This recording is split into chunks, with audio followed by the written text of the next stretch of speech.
Hello everybody, this is the Ship Modelers Library. Today I will show you a book about the earliest steam-powered ships 1815-1850. This is The Paddle Warships by David Brown. Conway's Ship Types is a series about the development of specific ship types based upon the huge plans collection at the National Maritime Museum, Greenwich.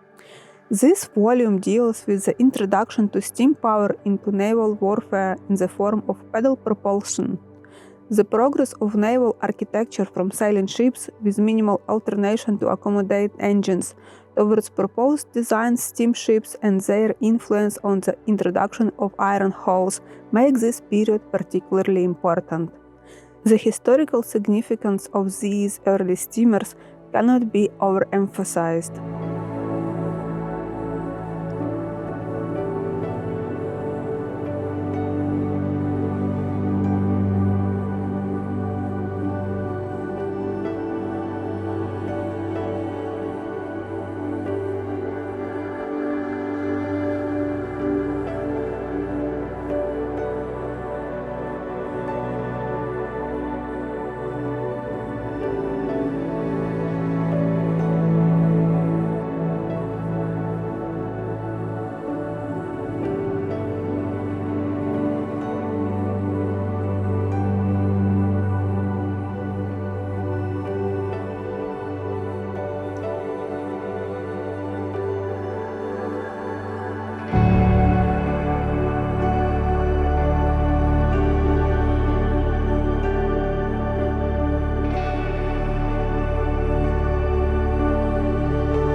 Thank you for watching. Let me know in the comments section below which book would you like to flip through in the next edition.